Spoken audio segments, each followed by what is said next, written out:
हम लोग भक्ति रसामृत सिंधु के पूर्व विभाग के द्वितीय लहरी के 15वें श्लोक को सुनेंगे। 14वें में हमने सुना था कि वैदिक भक्ति का अधिकारी कौन होता है। यह केनाप्यति भागेन जात श्रद्धोस्य सेवने नातिशक्तो न वैराग्य भागस्यामधिकार्यसौ। यह जिस किसी का भी केना किसी प्रकार से अपि अति भाग्येन अर्थात वैष्णवों की संगत के संस्कार विशेष से जात श्रद्ध अस्य सेवने, अस्य मतलब इन भगवान श्री कृष्ण के सेवन में उसकी श्रद्धा हो गई है। देखिए एक बात ध्यान देने वाली है, शायद छूट गई कल, कि हर उस व्यक्ति को जिसको वैष्णव की संगति प्राप्त होगी जरूरी नहीं है कि उसको श्रद्धा मिल जाए।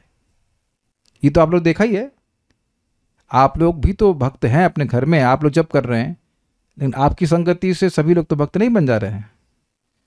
तो उनको सुकृत बन जाएगी लेकिन श्रद्धा तुरंत नहीं बनती है। तो ऐसा व्यक्ति जिसकी श्रद्धा हुई नहीं है वह कैसे भक्ति करेगा? वो तो नहीं करेगा। तो वैष्णवों की संगति से जिसकी श्रद्धा हो गई है कृष्ण की सेवा में वह अधिकारी है। ठीक है, ये बात थोड़ा सा सटल थी, इसको समझना था। दूसरा बात, न अतिशक्तो, इतना भी वो आसक्त नहीं है कि कथा में ही ना आए, कर्म करने में लगा रहे, और न अति वैराग्य अर्थात इतना भी वह विरक्त नहीं है कि वह कथा से ही विरक्त हो जाए, फालतू की विरक्ति न जोड़ के बैठा रहे। ऐसा व्यक्ति अस्याम अधिकारी सो, इस वैदिक भक्ति का अधिकारी है। तो आप इसमें तो सभी लोग जोड़ लिए थे, मतलब कोई भी व्यक्ति यहाँ पे जो भक्त हैं यहाँ पे उपस्थित सभी लोग हैं इस प्रकार से आप लोग। अब इस बात का यह तो उन्होंने श्रील रूप गोस्वामी जी ने कार्य का स्टेटमेंट दिया है, अब उसका प्रमाण दे रहे हैं स्वयं भगवान के उक्ति से। एकदम उसी तरह सा है, एकदम सिमिलर श्लोक है, वैसा ही श्लोक भागवतम से, और बहुत बहुत अच्छा लगेगा। इसमें जो श्लोक कोट किए जाएंगे बहुत अच्छा होगा। आप वो वाली सेवा बाद में कर लीजिएगा, पहले क्लास सुन लीजिएगा उसके बाद। हाँ ठीक है।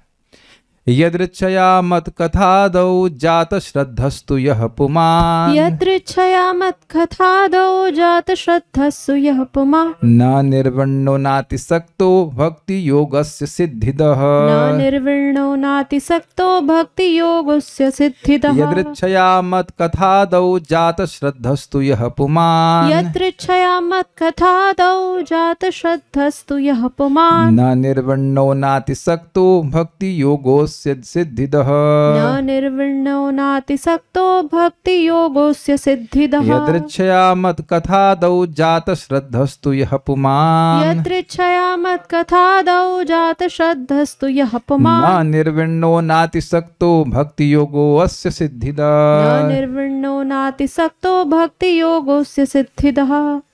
यदृच्छया मत कथादौ जात श्रद्धस्तु यः पुमान्, यदृच्छया मत कथादौ जात श्रद्धस्तु यः पुमान्, न निर्विण्णो नातिशक्तो भक्ति योगस्य सिद्धिदः, न निर्विण्णो नातिशक्तो भक्ति योगो अस्य सिद्धिदः। थोड़ा आगे आ सकते हैं, ऐसे एडजस्ट कर लीजिए, बकलो बैठ जाए। जैसा कि 11वें स्कंद भागवत 11-20-8 में इस प्रकार कहा गया है, और ये भगवान के द्वारा कहा गया है, जो व्यक्ति न तो अत्यंत विरक्त है और न ही अत्यंत आसक्त है तथा किसी महत् संग से अर्थात भगवत भक्त के संग से सौभाग्यवश मेरी लीला कथा आदि में उसकी श्रद्धा हो गई है, उसके लिए भक्ति योग सिद्धिप्रद है। देखिए आदि का क्या मतलब है? आदि का मतलब है भक्ति के किसी और अंग में भी अगर श्रद्धा हो गई है। श्रवण के बारे तो श्रवण तो हुई है, श्रवण है, दीपदान है, फॉर एग्जांपल भगवान को भोग लगाना, बहुत सारी बात आप भक्तों सुनते हैं और व्यक्ति की श्रद्धा हो जाती है कि हम भी ये करेंगे। श्रद्धा मतलब इच्छा, ऐसा ही है, भगवान को भोग लगाएंगे, भोग लगा के ग्रहण करेंगे, या भगवान की आरती करेंगे, भगवान के मंदिर में जाएंगे, धाम वास करेंगे, या जो भी भक्ति का किसी भी एक अंग में श्रद्धा हो जाए।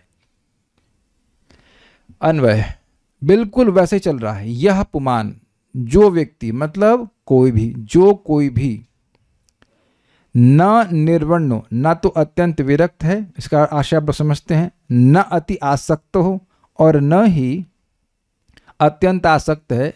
यदृच्छया मतलब इंडिपेंडेंटली तथा किसी महत् संग से सौभाग्यवश मत कथादौ मेरी लीला कथा आदि में, आदि का मतलब अन्य भक्ति के किसी अंग में भी, जात श्रद्धस्तु उसकी श्रद्धा हो गई है, अस्य उसके लिए, भक्ति योगो सिद्धिद भक्ति योग सिद्धिप्रद है।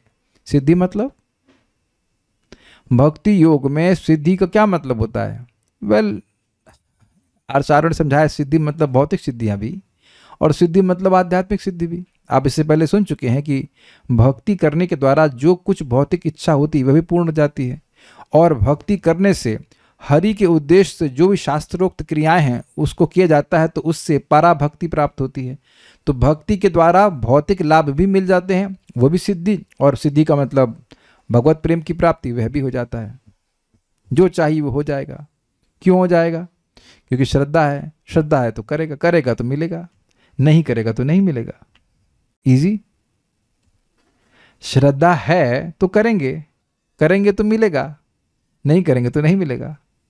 सिंपल है, क्योंकि भक्ति अमोघ है। सब बातें भूल जाइएगा, इस क्लास से एक बात याद रखिएगा, लिख लीजिए आप, भक्ति अमोघ है। और अमोघ का मतलब बताइए, आए हैं तो उनको परेशान करें, अमोघ का मतलब क्या होता है? लिख तो लिए आप, उसका मतलब समझ रहे हैं? अमोघ मतलब क्या होता है? मतलब जो चाहे वो मिल जाएगा। वरुण प्रभु समझाएंगे, बड़े भाई। हाँ बताइए, अमोघ मतलब क्या होता है? जिसको नष्ट नहीं कर सकते या असीमित। सेंस क्लियर नहीं हुआ। कल्याण प्रभु, अमोघ मतलब क्या होता है? हरे कृष्ण प्रभु, जिसको कोई भी भौतिक संसाधन द्वारा काटा नहीं जा सकता। एग्जैक्टली, जो निष्फल ना जाए। सेंस एग्जैक्ट इसका मतलब है कि जो कभी विफल नहीं जाती। तो मान लीजिए स्वर्ग चाहते हैं तो हरे कृष्ण मिल जाएगा, अगर कुछ भोग चाहिए हरे कृष्ण वह भी मिल जाएगा, और अगर मोक्ष चाहिए तो हरे कृष्ण वह भी मिल जाएगा, और अगर भगवान चाहिए तो हरे कृष्ण वह भी मिल जाएंगे। Got it? जो चाहत लेकर के आप भक्ति करेंगे वो सब मिल जाएगा। ये बात है। सिद्धि का मतलब सिद्धि प्रदान करने वाला है।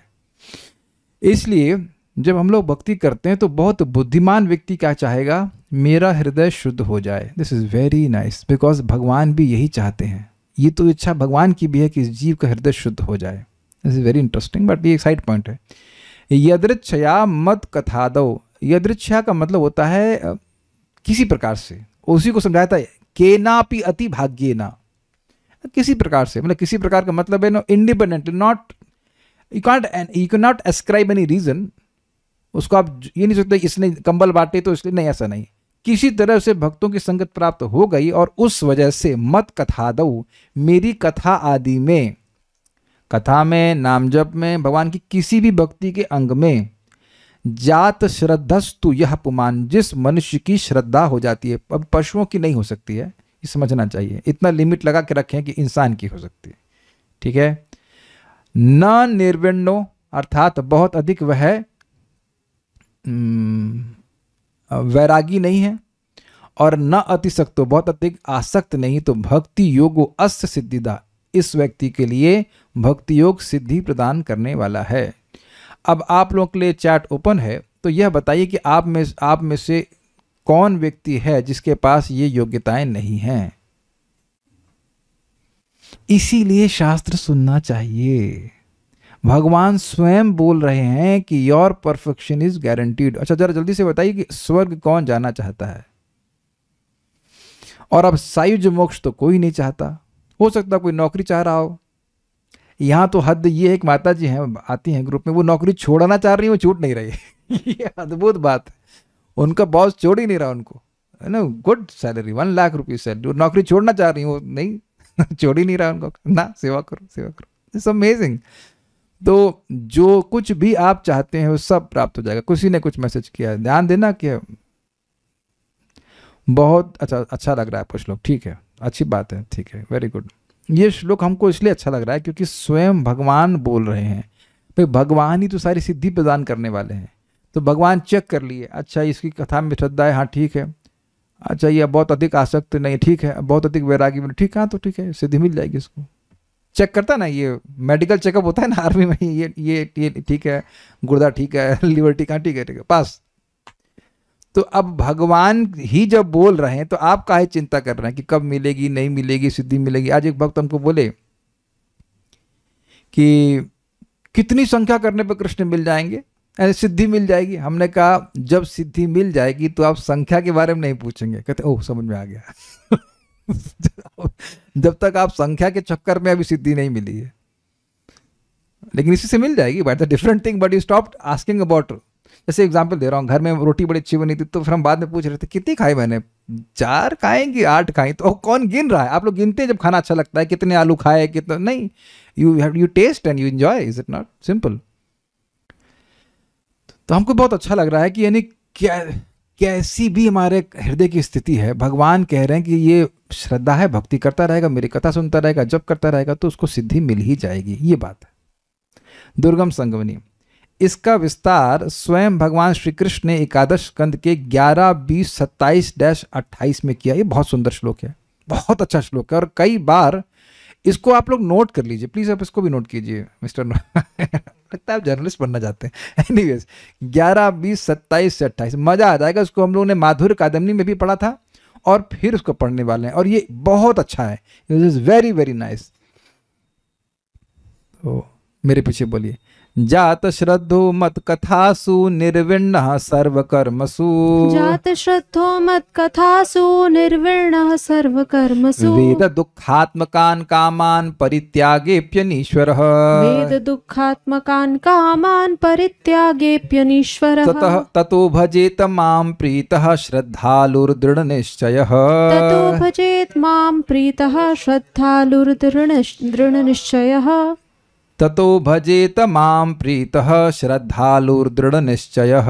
ततो भजेत मां प्रीतः श्रद्धालुर्दृढनिश्चयः। जुष्यमाणाश्च तान् कामान् दुःखोदर्काश्च गर्हयन्। जुष्यमाणाश्च तान् कामान् दुःखोदर्काश्च गर्हयन्। बोलिए, जात श्रद्धो मत कथासु निर्विण्णः सर्वकर्मसु। जात श्रद्धो मत कथासु निर्विण्णः सर्वकर्मसु। वेद दुःखात्मकान् कामान् परित्यागेऽप्यनीश्वरः। वेद दुःखात्मकान् कामान् परित्यागेऽप्यनीश्वरे। ततो ठीक है बोलिए। ततो भजेत मां प्रीतः श्रद्धालुर्दृढनिश्चयः। ततो भजेत मां प्रीतः श्रद्धालुर्दृढनिश्चयः। जुषमाणश्च तान् कामान् दुःखोदर्काश्च गर्हयन्। जुषमाणश्च तान् कामान् दुःखोदर्काश्च गर्हयन्। इसको पहले अनुवाद पढ़ूंगा फिर संस्कृत फिर समझाऊंगा। जो व्यक्ति मेरी कथा में श्रद्धालु है, समस्त कर्मों में निर्वेद प्राप्त है, मतलब कर्मकांड में। मैं ये नहीं कि नौकरी नहीं कर सकता है, नॉट, लेकिन नॉट ऐसा नहीं कि उससे कोई सिद्धि मिलने वाली है, जस्ट डू के मेंटेनेंस हो रहा है। लेकिन अब ये कर्म करेंगे, वो पूजा करेंगे, इससे लाभ मिलेगा, वो सब नहीं। निर्वेद समझते हैं? निर्वेद मीन्स डिसइंटरेस्ट, डिसगस्ट भी कह सकते ना, बिल्कुल नहीं, कोई इंटरेस्ट नहीं। भोग वासनाओं को दुखात्मक जानकर भी उनका परित्याग करने में असमर्थ है। देखिए, निर्वेद प्राप्त है, इसका मतलब है कि वैराग्य कुछ है उसका, बोर हो गया वो कर्मों करने से। एक दूसरा, भोग वासनाओं को दुखात्मक जानकर भी उनका परित्याग करने में असमर्थ है, मतलब ना अति वैराग्य, मतलब नहीं, नातिसक्त, मतलब कुछ आसक्ति है, ना अति आसक्त, मतलब कुछ आसक्ति है ना,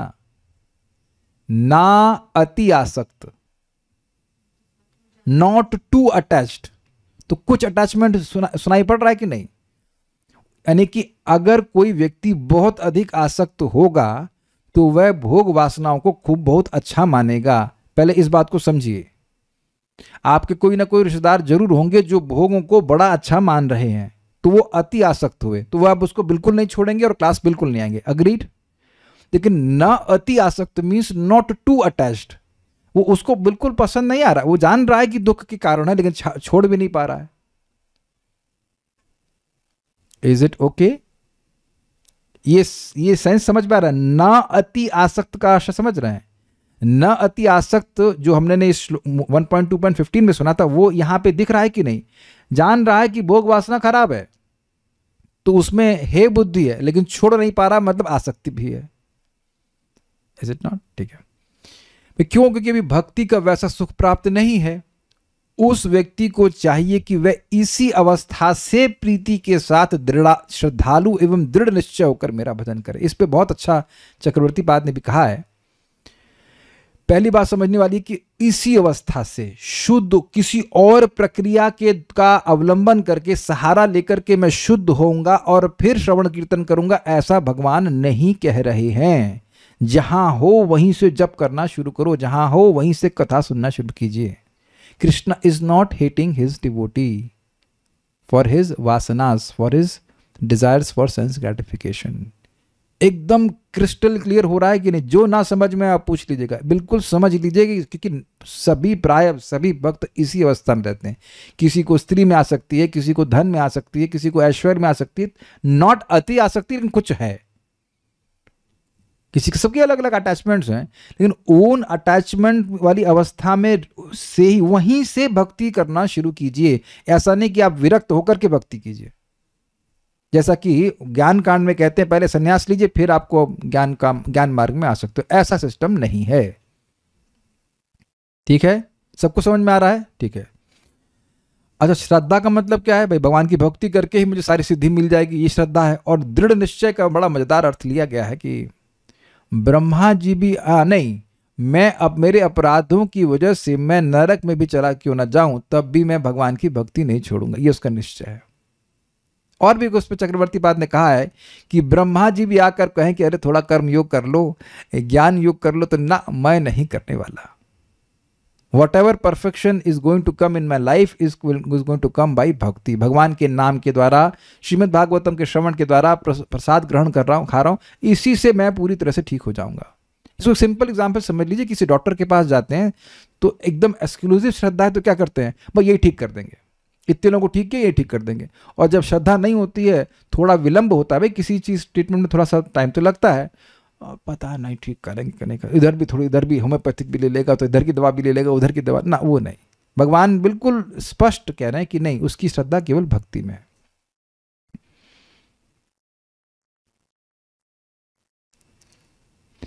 कैसे समझें हमारी किस चीज में आसक्ति है जो हमको भक्ति में प्रगति करने में बाधा बन रही हो? भाई देखिए, इसका उत्तर हम दो प्रकार से दे सकते हैं। अगर ऐसा आप बोल रहे हो तो उसका मतलब है कि कोई आसक्ति है ही नहीं तो जो आपको पता ही नहीं चल रहा। और I don't know what is I am attached to, you know, इसका मतलब फिर तो आप एडवांस्ड हो गए ना। लेकिन एक बात समझ लीजिए, हम अपने प्रैक्टिकल जीवन में देखते हैं, सब लोग भी देखते हैं कि आपको पता है कि उस टाइम क्या करना चाहिए, ये कार्य नहीं करना चाहिए, फिर भी उस कार्य को करते हैं, तो आप समझ लीजिए कि आ सकती है।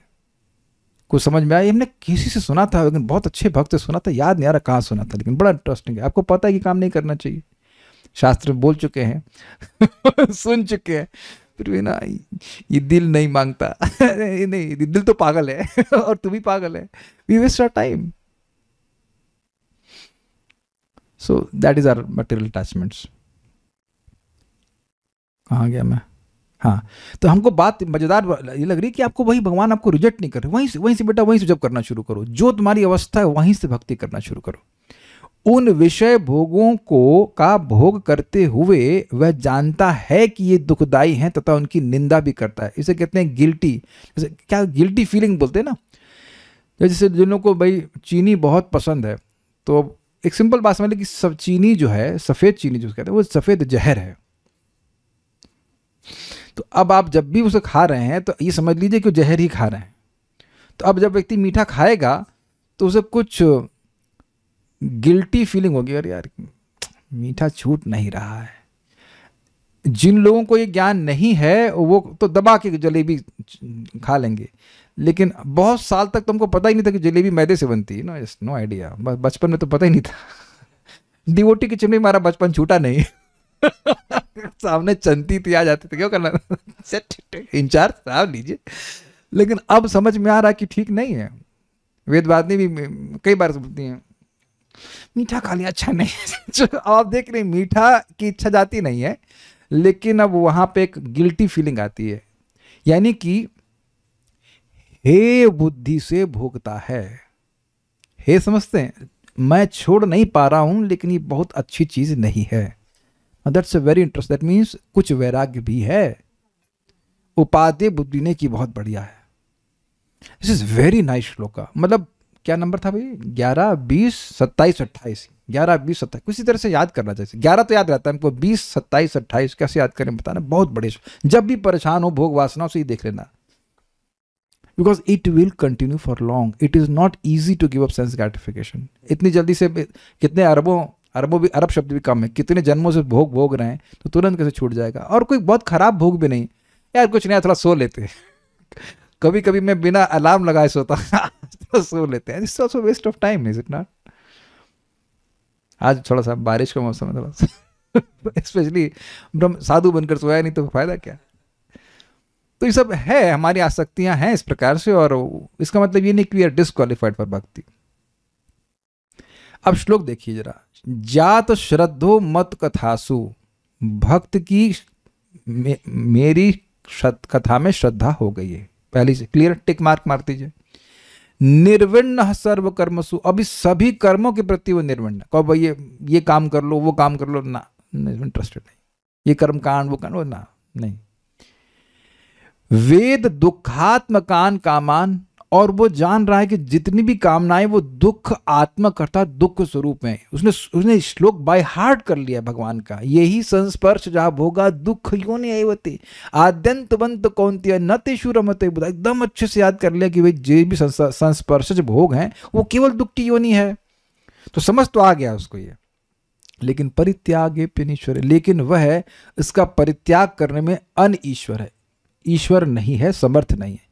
इसी को कहते हैं हृदय की दुर्बलता। देखिए इस एग्जाम्पल आप देखते हैं, अर्जुन तो भगवान के भक्त हैं, लेकिन भगवान की प्रेरणा से ऐसा कार्य कर रहे हैं कि वो जान रहे हैं कि अब ऐसा नहीं कि अर्जुन को पता नहीं कि वो आत्मा है, ही नोज इट। लेकिन एटलीस्ट प्रथम अध्याय भगवद गीता में और दूसरे अध्याय की शुरुआत में उनके हृदय में एक दुर्बलता है। उनको पता है कि क्षत्रिय का धर्म है, उनको यह भी पता है कि भीष्म पितामह भी क्षत्रिय धर्म का पालन करने के लिए अपने गुरु से युद्ध किए, क्या नाम था, परशुराम जी से। तो क्षत्रिय के लिए युद्ध, और वो खुद भी युद्ध किए हैं, विराट युद्ध में युद्ध किए, इन लोगों से युद्ध किए ना तब। लेकिन अभी उनके हृदय में दुर्बलता आ रही है। ये चीज ठीक है, वो जान रहे हैं, लेकिन वैसा कर नहीं पा रहे हैं। इसे अनिश्वरता कहा जाता है, और इसका अनुभव सब भक्तों ने कभी ना कभी अपने जीवन में जरूर किया होगा। यू कैन नॉट से कि नहीं किया। या तो आप बहुत एडवांस्ड हैं, वो एक अलग बात है, और या तो फिर अभी बात को समझ नहीं रहे हैं। It happens with the devotees.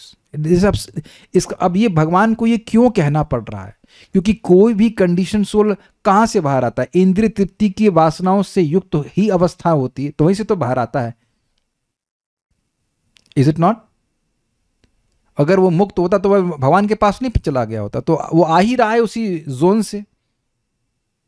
फिर कह रहे हैं चलो ये कंडीशन समझ में आ गई, श्रद्धा हो गई कथा में, भक्तों की संगत हो गई, सब कुछ हो गया। अब वह उसको ये सब कर्मकांड में कोई रुचि नहीं है, और समझ लिया कि भोग भी खराब है लेकिन त्याग नहीं पा रहा है। तो अब क्या करे? तो कह रहे ततः मतलब इसके बाद, यानी उसी समय माम प्रीतः भजिता, बड़े प्रेम पूर्वक भगवान का भजन करे। क्या यहां भगवान की प्रीति कुछ दिख रही है? ततो भजेत माम प्रीतम, मुझसे प्रीति युक्त होकर मेरा भजन करे। कि कृष्ण कृपालु हैं, कृष्ण मेरे हृदय को जरूर शुद्ध कर देंगे, कृष्ण मुझसे घृणा नहीं करते थे, सो मेनी थिंग्स। श्रद्धालु, दृढ़ निश्चय, श्रद्धा पूर्वक और दृढ़ निश्चय होकर कि भगवान की भक्ति करके ही मैं पूरी तरह से शुद्ध हो जाऊंगा। एक बात समझ लीजिए, भक्ति का सिस्टम समझ लीजिए। देखिए आत्मा को कुछ कलुषित नहीं कर सकता है। ये जो हमारा चित्त है या जो हमारा मिथ्या अहंकार है, इसकी वजह से हम पहचान करते हैं अपनी देह से और देह संबंधित वस्तुओं से, इसलिए भोग आदि की वासना रहती है। तो भगवान की भक्ति अपने आप हमारे चित्त को पवित्र करती जाती है। बस भक्ति करते रहिए। जैसे सोने को जब गर्म किया जाता है तो अपने आप वो कचरे को बाहर फेंक देता है, उसे कुछ करना नहीं पड़ता अलग से। उसी प्रकार से जब श्रवण कीर्तन व्यक्ति करता है तो आप लोग खुद महसूस कर रहे होंगे कुछ इच्छाएं अपने आप गायब हो गई हैं, और जो गायब हुई हैं वो अपने आप हुई हैं, आपने प्रयास नहीं किया। क्या सभी लोग समर्थन कर रहे हैं या मैं कुछ ऐसे ही बोलता जा रहा हूं? जो बची हैं वो भी अपने आप गायब होंगी। आप कह लो कि हम हटा दे जाते हुए नहीं है कुछ। वो भगवान की भक्ति बढ़ाते जाइए, वो अपने आप छोड़ेंगे। क्या आप एग्जाम्पल समझ पा रहे हैं? सोने को आप साबुन से नहीं साफ कर सकते, सोने को तपाया जाता है, वो अपने आप गंदगी छोड़ देता है, इजी। उसी, ये भगवान खुद स्वयं इस बात को बोलते हैं 11वें स्कंद में। उसी प्रकार से जब व्यक्ति करता है, भगवान की कथा को सुनता है, वो अपने आप उससे दोष निकल जाते। He doesn't have to endeavour separately for it. और इसीलिए यहां बोल रहे हैं कि वह भगवान का ही भजन करे, कुछ और नहीं करे। भगवान खुद उसको सफाई कर देते हैं। यस, धुनोति शमलम कृष्णा सलिलस्य यथा शरद, तो अपने आप साफ हो जाता है। जैसे कि शरद ऋतु में जल के आगार अपने आप साफ हो जाते हैं, कोई करता नहीं है ना, उसी प्रकार से भक्त का हृदय अपने आप साफ होता है। भगवान की कथा सुनते, अपना काम है भगवान की कथा सुने, भगवान का नाम जप करें, प्रसाद ग्रहण करें। आपको और कुछ नहीं करना है उसके बाद, बस यही करना है, बाकी सारा काम भगवान करेंगे। जैसे आप दवा खाते हैं तो दवा खाने से अपने आप रोग ठीक होता है, आप उसके बाद तो ना कुछ करते हो। इजी है ये, आप लोगों को बहुत सिंपल लगता होगा, लेकिन जब आप काउंसलिंग करेंगे तो यही प्रश्न बार बार आता है, प्रभु जी हमारी I am not renounced, I am not renounced. You don't have to be renounced, you have to be attached to Krishna. Living entity can not be renounced. हम लोग विरक्त तो हो ही नहीं सकते, हम केवल आसक्त हो सकते हैं। Is it sinking? या तो भगवान में, या तो माया में। तो भगवान में आसक्ति जैसे जैसे बढ़ती जाएगी वैसे वैसे अपने आप माया से आसक्ति छूट जाएगी, अलग से प्रयास नहीं करना पड़ता है। जुषमाणश्च तान कामान दुखो दरकाश गहरियन, कह रहे हैं कि वह यद्यपि उन कामनाओं की पूर्ति में लग भी जाए, लेकिन वह उसको गर्हित, उसको खराब मानते हुए उसको भोगता है, उसमें उपादेय बुद्धि नहीं होती है। तो इससे बिल्कुल स्पष्ट समझ में आ रहा है कि भक्ति में कोई व्यक्ति आ रहा है, उसकी योग्यता ये है कि उसको भोगों में हे बुद्धि दिखने लग जाए। भगवान की कथा में रुचि तो हो ही, लेकिन जो भोग रहा है उसमें भी व्यक्ति यही माने कि ना, तो हम समय खराब कर रहे हैं। यहां तथा का अभिप्राय यह है, एक बात छूट गई। अगर कोई व्यक्ति अपराधी है, बहुत अपराध कर रहा है, जानबूझ करके अपराध कर रहा है, तो उसकी ऐसी बुद्धि नहीं होगी। उसको भोग अच्छे लगने लग जाएंगे, उसको भोग मिलेंगे और उसको भोग अच्छे लगने लग जाएंगे। और जो व्यक्ति अपराधों से बचने का प्रयास कर रहा है और भक्ति कर रहा है, तो उसका हृदय पवित्र होता जा रहा है, तो उसको भोग, यद्यपि भोग भोगेगा पूर्व के संस्कार की वजह से, लेकिन उसको भोग खराब लगेंगे। कुछ अंतर देख पा रहे हैं आप? जानबूझ करके अपराध कर रहा है, उसे पता है भक्तों को परेशान नहीं करना चाहिए, लेकिन भक्तों को परेशान कर रहे हैं। हाँ, नाम के बल पर भोग मिलेंगे, लेकिन उसकी भोग वासना बढ़ती चली जाएगी। लेकिन अगर कोई व्यक्ति भक्ति कर रहा है और भक्तों की सेवा करने का प्रयास कर रहा है, भक्तों का सम्मान करता है, then he is trying to avoid offences, तो उसका हृदय पवित्र होता जाएगा। Then he will have increasing disgust for sense gratification. क्या लैंग्वेज मेरी समझ में आए? Increasing disgust. वैसे मान लीजिए कोई 50 सिगरेट पीता था, तो अब भक्तों का कोई अपराध नहीं कर रहा है, तो अब उसका 50 का 25 हो जाएगा, 25 का 10 हो जाएगा, 10 के बाद 1 और 1 के बाद खत्म। यह है हिसाब किताब। ततः, यहां ततः का अभिप्राय यह है कि इसी अवस्था से ही भक्ति का आरंभ करे, कोई दूसरी अवस्था से नहीं। भक्ति स्वतः प्रबला होने के कारण इसको दूसरे की अपेक्षा नहीं है कि वह कोई दूसरा व्यक्ति आकर के मेरे भक्त का हृदय पवित्र करे। वो खुद ही भाई भक्ति के आश्रय में है। समझ रहे हैं बात? इसका सेंस ऑफ माइंड देख लीजिए क्या है। भाई हम भक्ति कर रहे हैं, उससे हमारी सारी सिद्धि हो जाएगी। तो अब भक्ति देवी के आश्रय में है, भगवान के आश्रय में है, तो भक्ति देवी कह रही है ठीक है हम कर देंगे। अब भक्ति को छोड़कर किसी और चीज का आश्रय ले रहा है अपने हृदय को शुद्ध करने के लिए, देन भक्ति की देवी की कृपा वैसी नहीं मिलती है। ज्ञान कर्मादि अनावृतम इत्यादि, यानी कोई सोचे कि मैं कर्मकांड करूंगा तो मेरी भक्ति बढ़ जाएगी, या मैं कर्मकांड नहीं करूंगा तो मुझे पाप लगेगा, तो ये सारी चीजें भक्ति पे आवरण हो जाएंगी। और देखिए एक और अमेजिंग बात है कि अगर हम शास्त्र नहीं श्रवण करते हैं और कदाचित ऐसे भक्तों की संगति करते हैं जिनके मन में ऐसा आवरण है, तो वह भी आपको बोलेंगे कि अरे भाई ये पूजा नहीं करोगे तो तुम्हारा नुकसान होगा, इत्यादि इत्यादि। Because their heart also is covered by such kind of faith, mixed faith इसे कहना चाहिए। इसीलिए हमें आचार्यों की बात सुननी चाहिए जो बार बार भक्ति की बात समझा रहे हैं। एक भक्त से कुछ गलती हो गई तो दूसरे भक्त तो उनको कहे कि वो भक्त वापस सेवा करना चाहते थे, तो दूसरे भक्त बोले यू डोंट नो, तुमने बहुत बड़ी गलती करी है। लेकिन अब मैं उस पर कहना चाहता हूं कि जो जज कर रहे हैं वो ये बहुत बड़ी गलती कर रहे हैं कि भगवान का नाम सारी बहुत बड़ी गलतियों को करके उड़ा देता है। Make sense?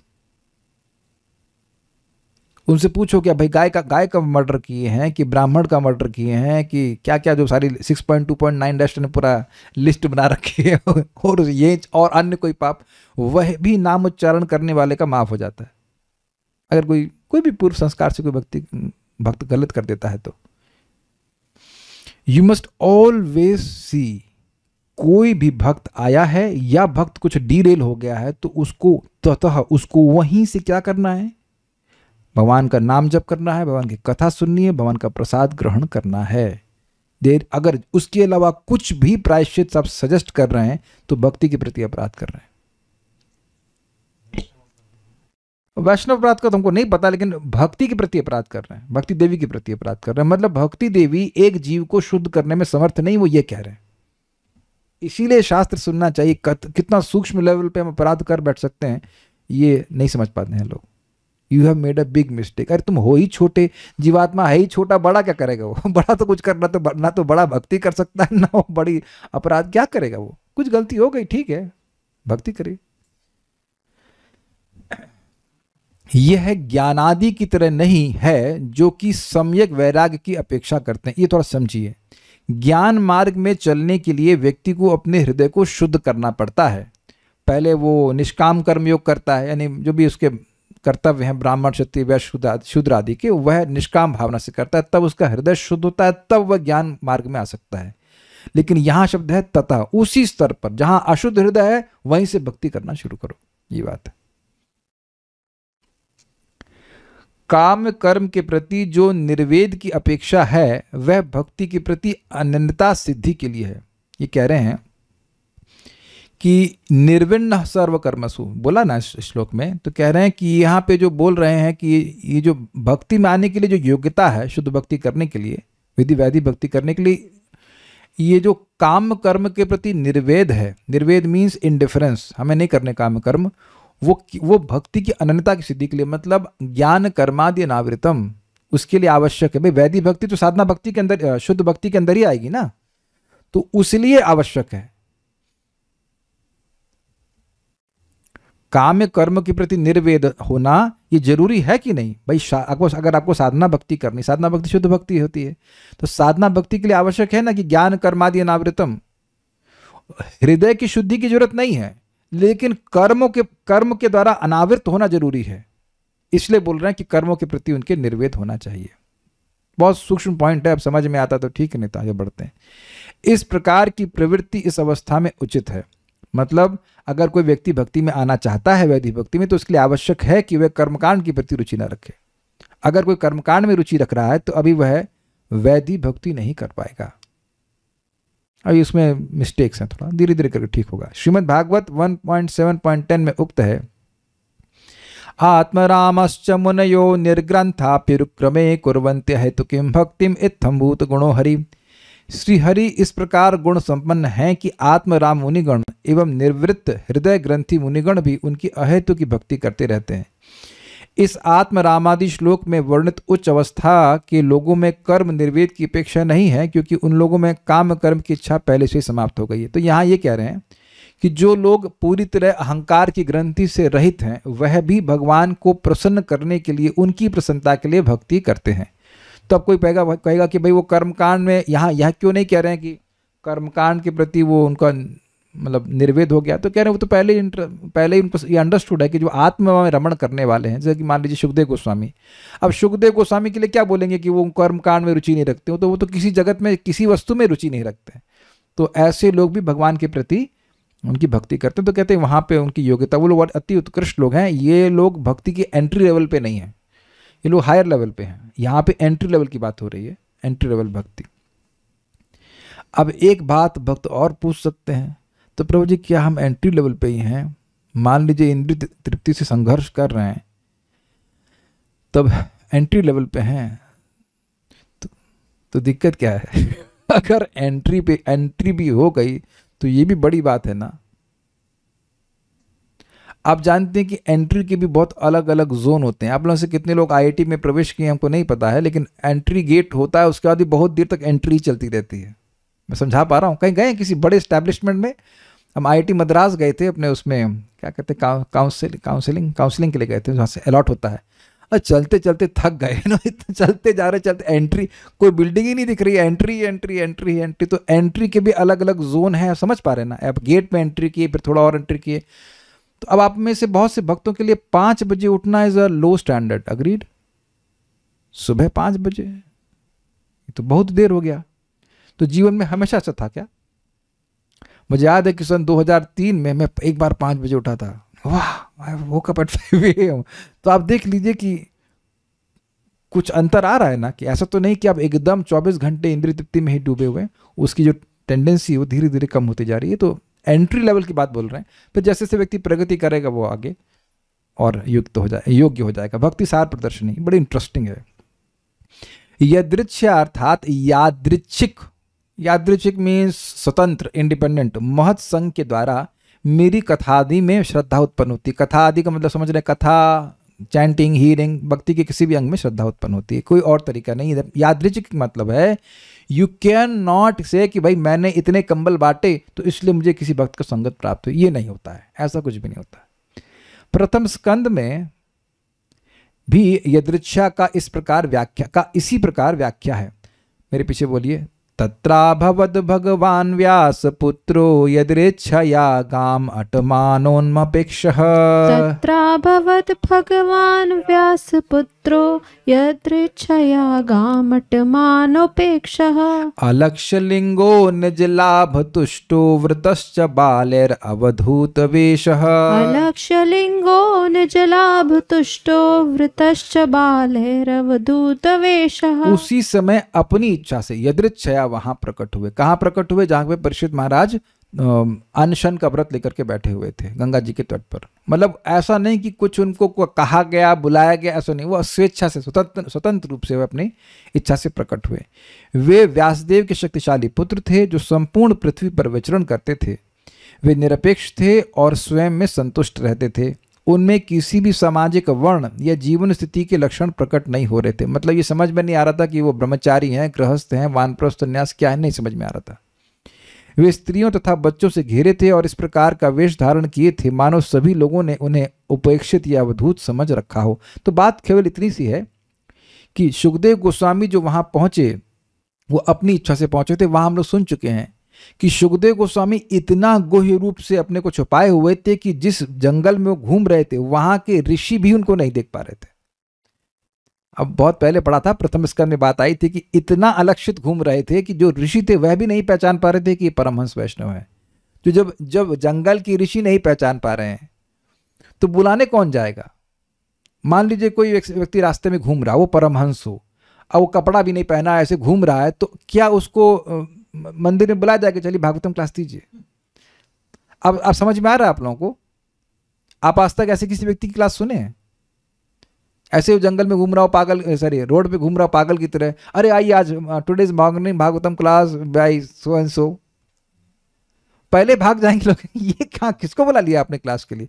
तो अब ये बड़ी अद्भुत बात है। वहां पे स्पष्ट रूप से परीक्षित महाराज कह रहे हैं कि निश्चित भगवान मुझ पे प्रसन्न है, तभी इस समय जब मैं शरीर छोड़ने वाला हूं आप मेरे को दर्शन दे रहे हो। ये सब बातें हम लोग एटलीस्ट थोड़ा थोड़ा बात याद होगी, हम सुन चुके हैं वहां पे।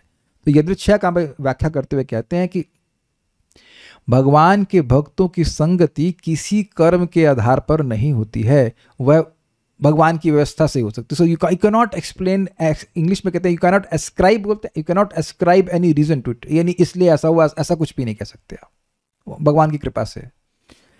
अब इसी बात को आगे कह रहे हैं, अतएव श्रीमद् भागवत के 11, 19, 20 में उक्त है, श्रद्धामृत कथायाम में शश्वन मद अनुकीर्तनम। तथामृत कथायां मे शश्वन्मद अनुकीर्तनम्। परिनिष्ठा च पूजायां स्तुतिभिः स्तवनं मम। परिनिष्ठा च पूजायां स्तुतिभिः स्तवनं मम। जो मेरी भक्ति प्राप्त करना चाहता है वह मेरी अमृतमयी कथा में श्रद्धा रखे, निरंतर मेरे गुण, लीला और नामों का संकीर्तन करे, मेरी पूजा में अत्यंत निष्ठा रखे और स्तोत्रों के द्वारा मेरी स्तुति करे। श्रीमद ये सब बातें समझाई जा रही हैं भगवान के द्वारा कि ये सब करना चाहिए श्रद्धा जागृत करने के लिए। श्रीमद् भागवत के 11, 11, 23 में उक्त है, श्रद्धालुर में कथा शृण्वन सुभद्रा लोक पावनी। श्रद्धालुर्मे श्रद्धालुर्मे कथा शृण्वन् सुभद्रालोक पावनिः। गायन अनुस्मरण कर्म जन्म चाभिनयन मुहुः। गायन अनुस्मरण कर्म जन्म चाभिनयन मुहुः। मेरी कथाएं समस्त लोगों को पवित्र करने वाली एवं कल्याण स्वरूपिणी हैं। श्रद्धा के साथ उन्हें सुनना चाहिए। बार बार मेरे अवतार और लीलाओं का गान, स्मरण और अभिनय करना चाहिए। तो इन सारी बातों से व्यक्ति को श्रद्धा उत्पन्न होती है कि मुझे भगवान की बात सुननी चाहिए। भक्ति योग में हरि कथा के प्रति श्रद्धालु व्यक्ति ही अधिकारी होता है। मेरे पीछे बोलिए आप, मेरे पीछे मतलब आप पढ़िए इसको। भक्ति योग में हरि कथा के प्रति श्रद्धालु व्यक्ति ही अधिकारी होता हाँ, है। वरुण प्रभु बोलिए, देखिए आपको हिंदी बोलनी आती कि नहीं। कल्याण उनको दीजिए, माइक दीजिए। कहाँ क्या कर रहे हैं आप लोग? हाँ, माइक दीजिए। भक्ति योग में हरि कथा के प्रति श्रद्धालु व्यक्ति ही अधिकारी होता है। जर्नलिस्ट प्रभु को दीजिए। हाँ प्रभु बताइए। भक्ति योग में हरि कथा के प्रति श्रद्धालु व्यक्ति ही अधिकारी होता है। ओके, सो सभी लोग नोट कर लीजिएगा इस बात को कि भक्ति योग में हरि कथा के प्रति श्रद्धालु व्यक्ति ही अधिकारी होता है। निर्मला पॉल माता जी, समझ में आ रहा है ना? ये समझने कोई कठिनाई नहीं। हाँ, जिसको हरि कथा में श्रद्धा नहीं वो भक्ति का अधिकारी ही नहीं। आप लोग हैं, मैं खाली पॉजिटिव नेगेटिव दोनों तरह से बोल ले रहा हूं। तो जो लोग भक्त समाज में भी अगर आपको लोग दिख रहे हैं कि उनको हरि कथा में इंटरेस्ट नहीं है, तो कुछ कथा में इंटरेस्ट है जो कि हरि की नहीं होगी। Non Hari, yes, non Hari कथा। Be very careful because when they going to speak they will speak with that faith, और फिर वो आपकी भी कुछ नुकसान करके ही जाएंगे। तो ये बड़ा इंटरेस्टिंग है, यानी कि हरि कथा में रुचि है। अब वो भोग में वासना से वासित तो उसे कुछ मतलब नहीं, वो सब ठीक कर देगी। एक सिंपल सी बात है कि दवा सामने रखी है, और दवा में श्रद्धा ही ना हो तो रोग कैसे ठीक होगा? अग्रीड? और दवा खा लेगा तो सब कुछ ठीक, कोई दिक्कत नहीं। नातिसक्त अर्थात देह और गेह, गेह मतलब घर ना, कि पत्नी ध्यान। देह गेह कलत्र, कलत मतलब बच्चे। देह गेह कलत्र आदि में अति आसक्ति रहित होना चाहिए। अति जोड़ लीजिएगा, ऐसा नहीं है कि पत्नी को छोड़ के क्लास सुनना है। अगर किसी की पत्नी है तो पत्नी बच्चे के साथ क्लास सुन ले, भाई पत्नी भी अच्छी लग रही है और बच्चे भी अच्छे लग रहे हैं, लेकिन कथा भी अच्छी लग रही है। इजी, ठीक है। तो ये अब ये इजी इसलिए बोल रहा हूँ, कई बार क्लास में पूछा जाता है हमारे पत्नी डिवोटी है, बच्चे डिवोटी हैं, तो उनके प्रति आसक्ति सही है गलत है? देखिए, आसक्ति तो कहीं भी सही नहीं है भौतिक जगत में, लेकिन अगर है तो उनको लेके कथा सुनिए। कितने लोग कह सकते हैं कि अपने परिवार वालों से आप आसक्ति काट लेंगे? भाई फटाफट जल्दी से हैंड रेस कीजिए, देखिए जल्दी से करो, एक आध दो तो लोग कर लो भाई, कोई नहीं कर रहा ना। आप समझ में आ गया? इससे आप भक्ति के अनधिकारी नहीं हो जाते। It is not a disqualification कि अब माँ से प्रेम है, पिता से प्रेम, भाई आत्मा का तो ना माँ है ना बाप है ना माँ, ये कोई नहीं है। तब ये सारी आसक्ति झूठी है कि नहीं है? तब उससे आप अनधिकारी नहीं हो जाते। ज्ञान मार्ग में अनधिकारी हो जाएंगे, लेकिन भक्ति के मार्ग में अधिकारी नहीं है। Is it okay? कथा सुनते जाएंगे, भगवान में आसक्त अपने आप होने लग जाएगा व्यक्ति। इजी है, नातिसक्ता। अच्छा, देह गेह कलत्रादि में अति निर्विण्ण होने से मुक्ति हेतु ज्ञान में अधिकार होता है। मतलब जो शरीर में और अपने परिवार आदि में बहुत अधिक निर्विण्ण होता है, मतलब बिल्कुल मतलब ही नहीं उनसे, हाँ इनडिफरेंट, मरे जी हमें कोई मतलब नहीं, ऐसा व्यक्ति मुक्ति मतलब जो ज्ञान, जो निर्विशेष ब्रह्म का ज्ञान होता है उसके प्रति अधिकारी होता है। और एक बात छूट गई, अति सख्त भी नहीं होना चाहिए। मतलब अब ऐसा नहीं है कि, हाँ ऐसा नहीं है कि एक बार ऐसे हुआ, एक भक्त बिहार में किसी का मतलब सेंटर खुला गया, वहाँ आते थे तो आना बंद कर दिए। तो महाराज जी पूछे परम पूज्य राधा गोविंद महाराज, भाई क्या बात है आप आते नहीं? कहते वो पत्नी ने कसम दिलवा दी है कि सेंटर में नहीं जाओगे। तो अब ये अत्यधिक आसक्ति हुई कि नहीं? तो खैर उसके बाद दूसरा सेंटर खुल गया, तो महाराज कहे इस सेंटर में तो आप आ सकते हैं, यहाँ की तो कसम नहीं दिलवाई। नहीं कहते हाँ यहाँ की कसम दिलवाई। तो आप देख सकते हैं कि ये अत्यधिक आसक्ति है कि भाई अब पत्नी को बुरा लग जाएगा तो भजन ही ना करे, तो फिर ऐसा व्यक्ति भक्ति नहीं कर पाएगा। अति आसक्ति से काम्य कर्म में अधिकार होता है। ये समझे बात, ये बड़ी इंटरेस्टिंग बात है। अति आसक्त अगर कोई व्यक्ति है तो वह कर्मकांड करता है, उसको बच्चा चाहिए, उसको ये चाहिए, उसको वो चाहिए, वो भोगों में ही रचा पचा रहता, तो भक्ति नहीं कर पाएगा। इसलिए कह रहे हैं न अति आसक्त। और देह गेह कलत्रादि में अति आसक्ति न होने पर भक्ति में अधिकार होता है। समझ में आ गया? कुछ आसक्ति है लेकिन इतनी आसक्ति नहीं है कि वो कथा में बैठ ही ना पाए। इस प्रकार ज्ञान कर्म और भक्ति में अधिकार त्रय का विवेक है। तो समझिए क्या मतलब हुआ। निर्विशेष ब्रह्म का ज्ञान प्राप्त करना है तो देह में और गेह में कोई आसक्ति नहीं, अत्यंत निर्वेद होना चाहिए। दूसरा, अत्यधिक आसक्त हो गया तो कर्म कांड करे, और अगर बहुत अधिक आसक्त नहीं है और बहुत अधिक विरक्त नहीं है तो वह व्यक्ति भक्ति कर सकता है। सब लोग पास हो रहे हैं ना? अभी तक कोई क्रॉस तो नहीं पड़ा ना? ठीक है। अब 1 2 3 पॉइंट लिख लीजिए, देख लीजिए। निर्वेद तभी होता है जब निष्काम कर्म के द्वारा अंतःकरण की शुद्धि होती है और व्यक्ति को मोक्ष वाले ज्ञान की तरफ उन्मुख करती है। अतिशय आसक्ति के कारण अनादि अविद्या ही है जो काम कर्म की तरफ लगाती है व्यक्ति को। अति आसक्ति ना होने का कारण यदृच्छा से महत् संगी है। इसको समझिए, बहुत मजेदार पॉइंट है। जब वैष्णवों की संगत हो गई तो उसे कथा बड़ी अच्छी लग गई, वो आया, उसने कथा अच्छी लगी, कीर्तन अच्छा लग गया। तो कीर्तन कथा अच्छी लग गई इसका मतलब ये नहीं कि पत्नी खराब लग रही है। मैं एग्जाम्पल दे रहा हूँ। मैं कुछ मंदिर में सेवा करता था उस समय, और ऑफिस में बैठा था तो सर्वेश प्रभु की छोटी बहन के पति और अपनी बहन के संग अपनी पत्नी के संग आए थे, और उससे माधव प्रभु कीर्तन कर रहे थे मंदिर में। तो उनको माधव प्रभु का कीर्तन बड़ा अच्छा लगा। इसका मतलब ये नहीं कि अपनी पत्नी खराब लग रही है, उनको माधव प्रभु का कीर्तन भी अच्छा लगा। बोले कब गाते हैं, हम अगली बार फिर आएंगे। तो अब वो आए थे माधव प्रभु का कीर्तन देखने नहीं, सुनने नहीं आए थे, लेकिन कीर्तन चल रहा था तो वह सुने, उनको बड़ा अच्छा लगा। तो अब अगली बार उनकी प्लानिंग थी कि हम फिर से आएंगे सुनने के लिए। दिस इज कॉल्ड, समझ रहे हैं, दोनों चीज अच्छी लग रही हैं। भगवान की भक्ति भी अच्छी लग रही है और परिवार भी अच्छा लग रहा है। तो अब धीरे धीरे जब व्यक्ति भगवान की भक्ति में आएगा, भक्ति का सुख इतना मिलता चला जाएगा कि वो अपने आप जगत परिवार की आसक्ति से छूट जाएगा। परिवार छोड़ने की जरूरत नहीं, लेकिन परिवार की आसक्ति छूट जाती है। I think I am making clear. तो ये बहुत इंटरेस्टिंग पॉइंट है कि वैष्णवों की संगति से अति आसक्ति ना होने का कारण बनता है। वो मतलब व्यक्ति को भगवान की तरफ कुछ खींच लेंगी, और यद्यपि उसकी आसक्ति पूरी नहीं भी नष्ट हुई है। उम्मीद है कि बात समझ में आ गई।